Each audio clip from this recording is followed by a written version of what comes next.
Okay, in today's class, we're going to talk about 1C sets and Venn diagrams. Let's first of all talk about a set. What is a set? Set is a collection of objects or numbers. Usually we use this to show a set. Let's see, a set A equals.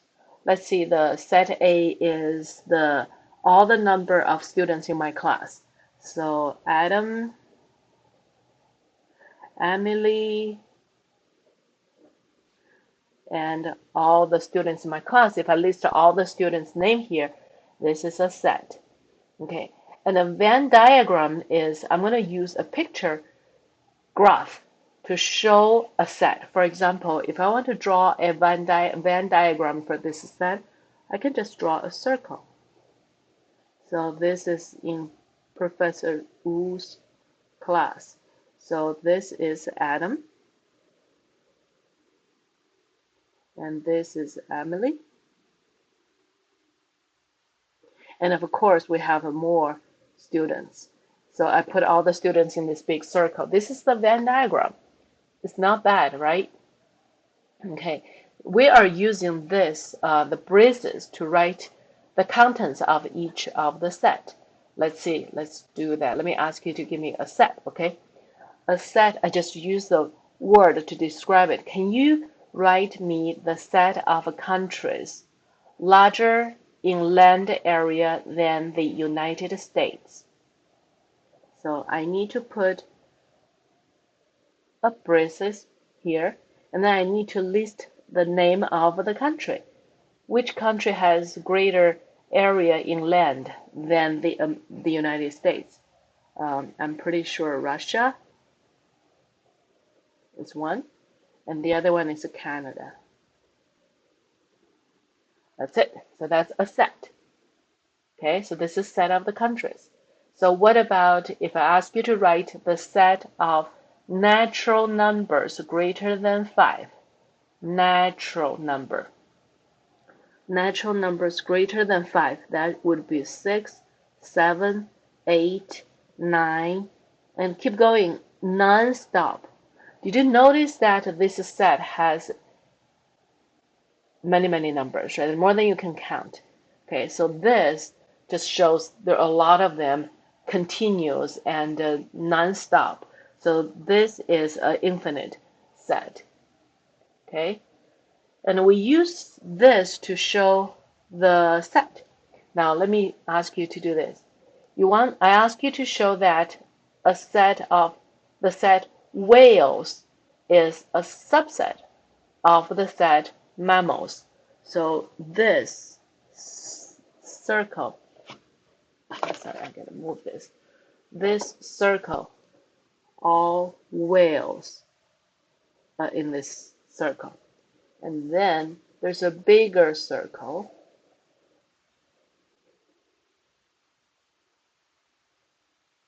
Mammals.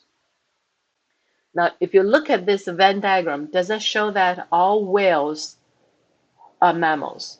Because everybody in this circle, they are naturally in the bigger circle, right? And there's something here. Who are those things there? Those are the animals. They are mammals, but they are outside the circle whales, so they are not whales. Interesting, isn't it? So usually when I ask you to draw me the Venn diagram, you got to draw this box outside. That's everything that you considered. So this is mammals. Then outside here will be non-mammals,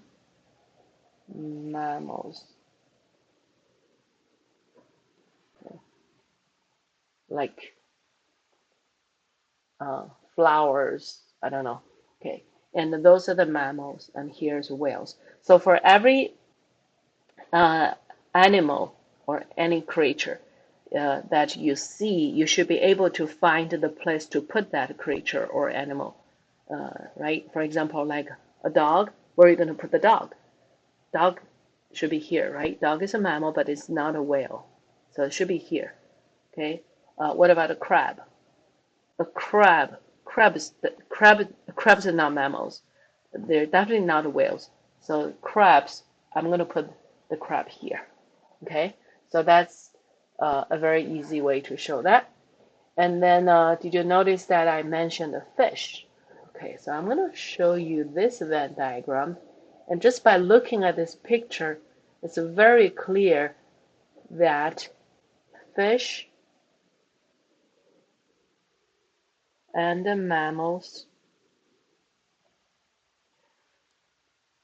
either something is a fish, some creature is a fish or a mammal or none, isn't it? Okay, so this circle is inside the box, just like this little circle is inside this big circle. This big circle is inside the box.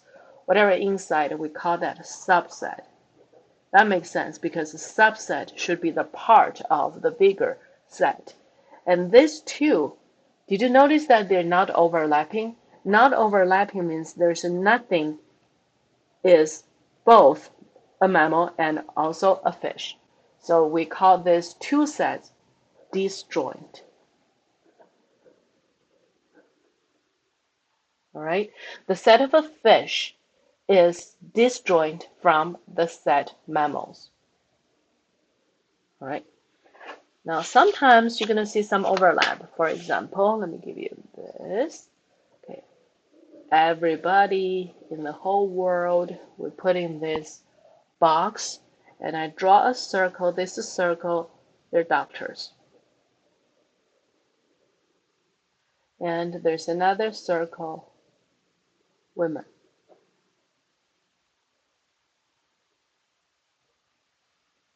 All right.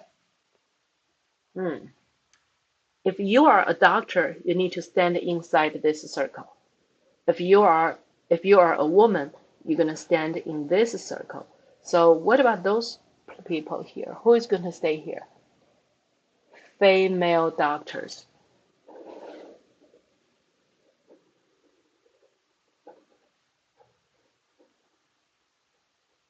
Okay. Then who is going to stay here? Female, non-doctors. If you're not a doctor, but if you're female, you stay here. And of course, here,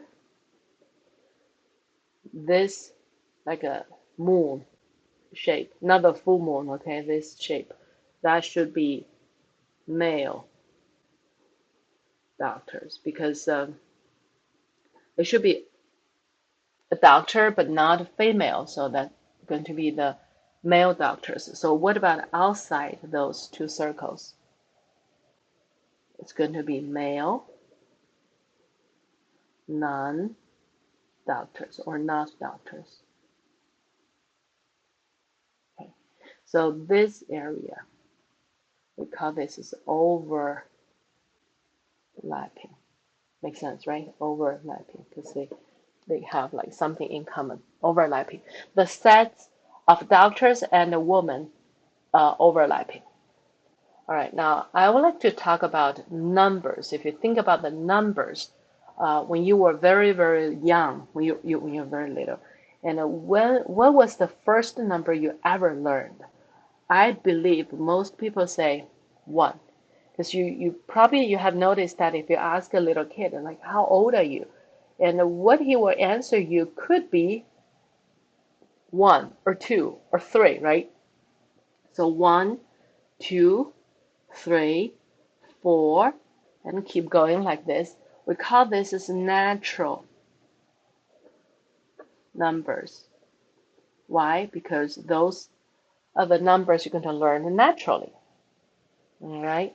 Okay, so when you get older, let's say you have 5 apples, and then you finish all those 5 apples. How many apples do you have? When you were little, you probably said, none, I don't have anything. I have, they're all gone. But when you get older, you're going to learn zero. So 0, 1, 2, 3, 4. You see that? Your knowledge level expanded, and now you have a 0 here. We call this set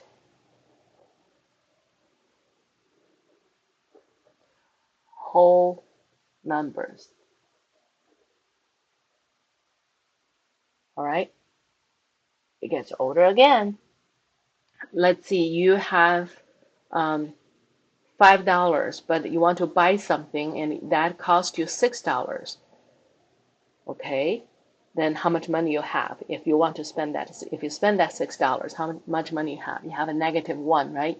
So you're gonna have 0, 1, 2. You know this already, and also you know -1, -2, etc.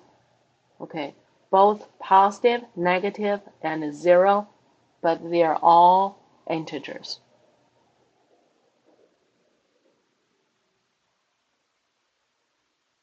All right, now it gets older again. For example, uh, we have $2, but we got 4 students. We have to split this $2. How much money each one will have?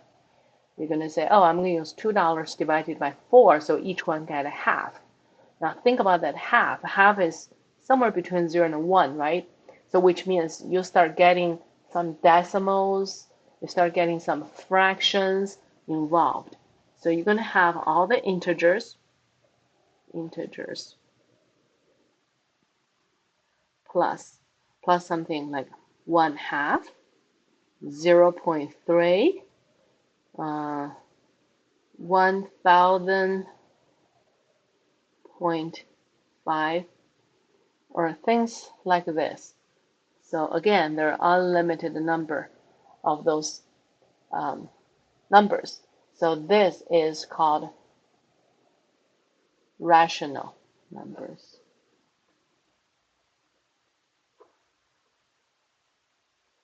The definition of that: rational numbers are the number can be expressed as a fraction. Numerator and denominator both are integers. Okay, so that was the fraction. And other than the rational numbers, there are some numbers that cannot be expressed as a fraction. We call them irrational numbers. Irrational numbers and rational numbers are totally different. Okay, so we have some irrational numbers. Pi. All right, pi cannot be expressed as a fraction. Okay, for a long time, people tried to use a fraction to approximate pi, but they cannot do that because pi is 3.14159 da da da da da da da da da non-stop and non-repeats. Okay, so that's pi. And if pi cannot be expressed as a fraction, then of course 2 pi is also the same, right? And also there's another number. Once you learn more, you go to pre-calculus or somewhere, you're going to learn this little letter e. E is actually 2.17 to something. Okay, so it was like e is again it's a number, and of course negative e is also a rational number. So you put all together, we call them irrational.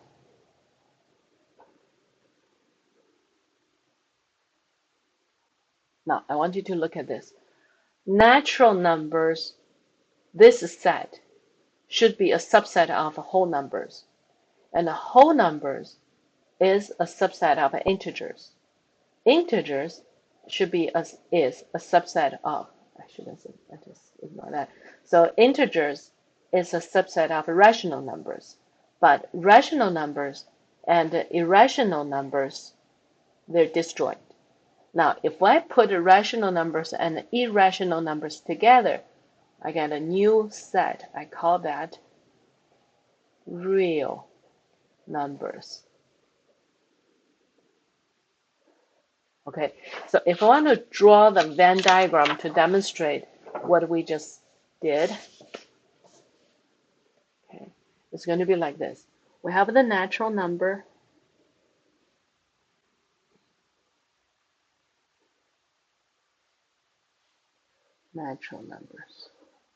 which is a subset of whole numbers. Okay, so for the natural numbers, you have 1, 2, 3, 4, 5, and go on. And for the whole numbers, you have a 1, 2, 3, 4, 5, and you have a 0, which is the only thing stays here. And then you get a -1, -2, -3, and all of those. We call that integer, right? And then those are the integers. And then we add the fractions, some other fractions, and we call this as rational numbers. So this rational numbers is the really big circle. And outside the big circle, let's call that irrational numbers.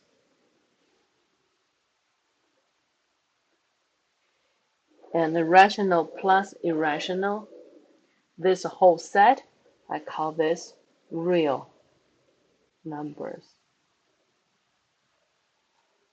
Okay. All right. There is the next thing we need to learn into this session is we need to know how to convert from a two-way table to a Venn diagram. What does that mean? Back and forth. Okay. So let's see. We look at this two-way table. Every time we say two-way table, it's like this. It should be a 2 by 2 table. So we should have 4 numbers. That's a 2 by 2. Okay. And here, for example, this is the baby's birth weight.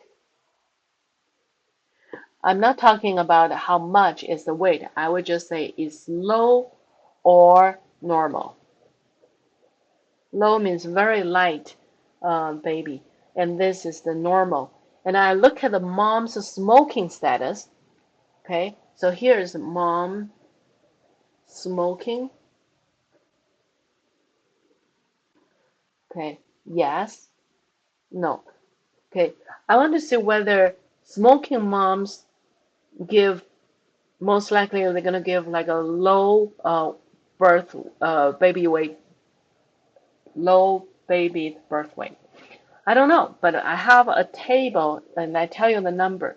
Okay, I do a survey, I stay in the hospital, I stay there for like some time and maybe like a week or so, and I do this little research, I get this number. Okay. So what that mean is there are 18 smoking moms. They give 18 smoking moms. Their baby was born with low birth weight, but there are 132 smoking moms. So their baby's birth weight was normal. And here for non-smoking, 14 low, 186 normal. So that's it. And most of the time, I told you before, all the time when I see the table like this, I like to put the total. So I like to put the total. So 18, 14, so the total is 32. So in my research, there are altogether 32 baby, their birth weight were low. And then 132 and a 186. So I got 318 babies, they have a normal birth weight. At the same time, I can get 18 and 132, so I have 150 smoking mom and 200 non-smoking mom. All right, now if I add these two numbers together, I get a 350. That's everybody in my total research, right? So this plus this.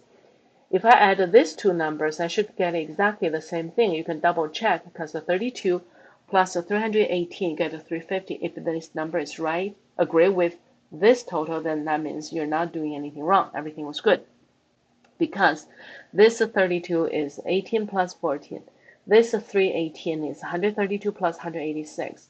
Therefore, you add them up means you add all those 4 numbers up. Same idea for this one. All right, I got this two-way table. How do I draw the Venn diagram? I ask you to draw a Venn diagram to represent this data. How should you do that? Okay, if you have a two-way table, your graph will look like this. All right, this is the shape or the graph of your Venn diagram should look like. Now, the key is how do you label these two circles? Pick a label for here for the row, So you're going to say smoking, pick one. I don't care whether you pick smoking or non-smoking, okay? So you can put smoking mom. All right. So which means everybody smoking goes inside, everybody do not smoke, they go outside. So that's the smoking mom. And the other circle, you're going to choose one from the column. So you're going to choose low birth weight. And then you put a big box. So that is the first setup. You have to do things like this, okay? So smoking mom, low birth weight. That's smoking mom, yes. Birth weight low, so 18 of them. I put 18 here. See, I don't have the name of these 18 babies. So you can see that in a Venn diagram. You can either list all the elements in that area, or you can just write the count, how many of the elements should be in that. So in this case, we have 18. 18 smoking mom with low birth weight. Okay, now what about here? Here should be low birth weight, non-smoking. So low birth weight, not smoking, so it's a 14. You don't worry about this area is 18, but this area is a 14. It doesn't matter because it's not drawn to scale. So as long as you put the number there right, then that'll be okay. Now what about for this one, for all the smoking moms? 18 here, they have low birth weight. The babies have low birth weight. What about those people here? What's the number you should put here? That should be how many babies they were born with normal birth weight and their mom smokes. So that should be 132. All right. And outside this two circle will be somebody, should be the count, not low birth weight, which means normal, not smoking mom, which means non-smoking. So non-smoking and normal. So I'm going to put 186. Done.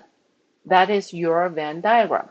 Okay, so you might want to notice that for every time, if I give you a two-way table, I ask you to use the Venn diagram, you have to do something like this, because I need something look like this, and you have to label this very well. And be very careful here. For these two labels, one should you choose from the row, the other one should choose from the column. Do not choose both from the row, because, for example, if you choose here as, if this circle, if it says smoking mom, and here is a non-smoking mom, that'll be a problem because it doesn't really help, because the smoking and non-smoking, they're not overlapping at all, they're disjoint. So you have to choose one from smoking status. So you can label here yes smoking, or you can label here no smoking. So there's no fixed answer as long as you get it right. And this one, once you choose this from the smoking status, which is the row, and the other one you should choose one answer from the column, either low birth weight or normal birth weight. Okay, get the idea? Okay, so we're gonna do one more example.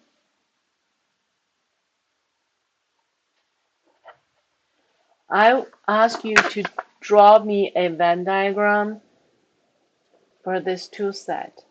Set A is all even number,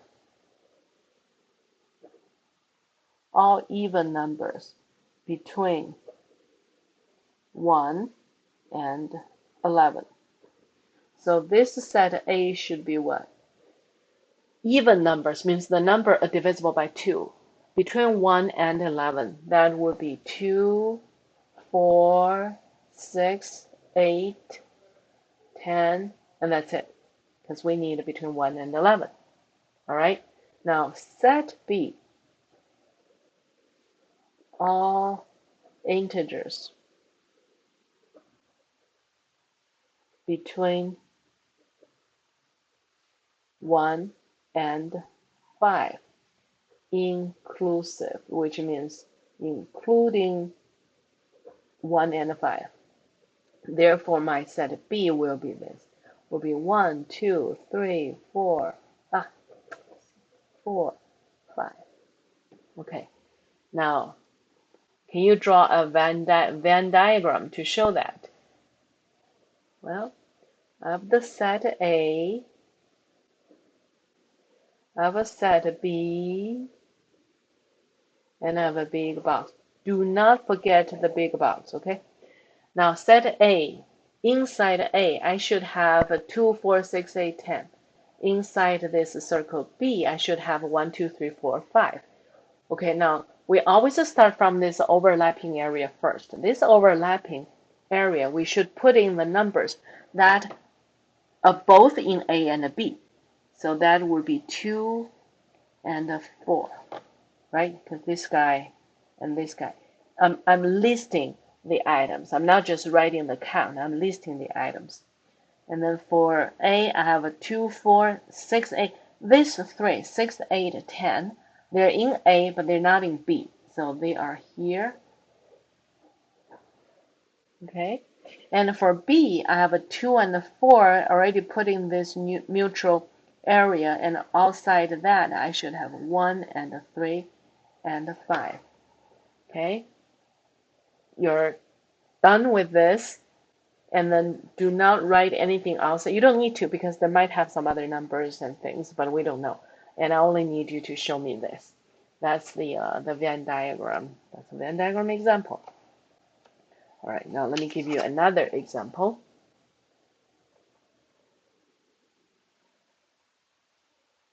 In a small school with 50 students, 20 of them take English 100, okay?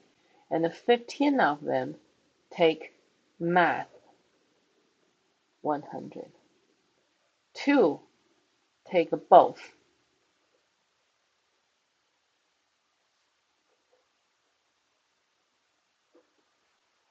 Okay, can you construct a Venn diagram?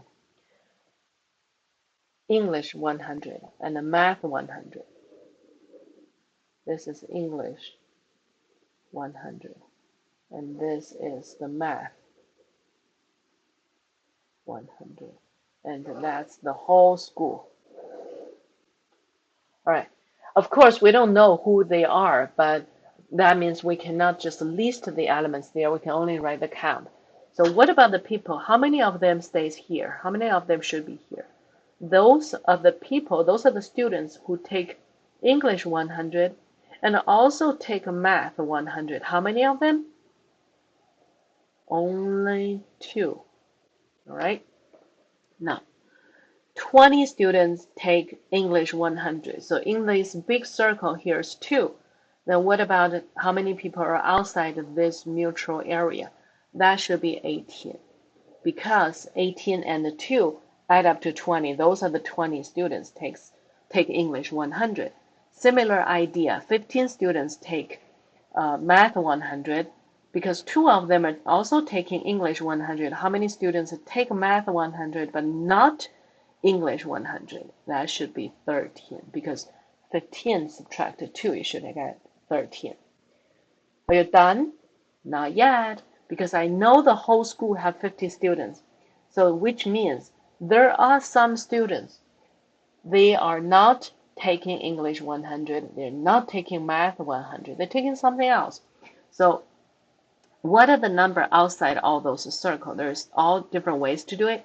One way is you add 18 and 2 and 13. You add them together, subtract from 50. So that's 20 and plus this 33. Subtract that, you get a 17. So there are 17 students not taking English, not taking math. Okay.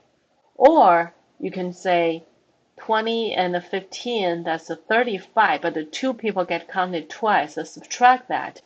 And then so I still get 33, then subtract that from 50, you get a 17. It doesn't matter which method you're using, but once you have add all those numbers up, it should be 50. Now one more step. Can you make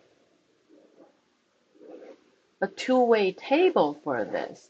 So here it's going to be English 100, yes or no. Okay. Here is going to be math, MTH 100, yes or no.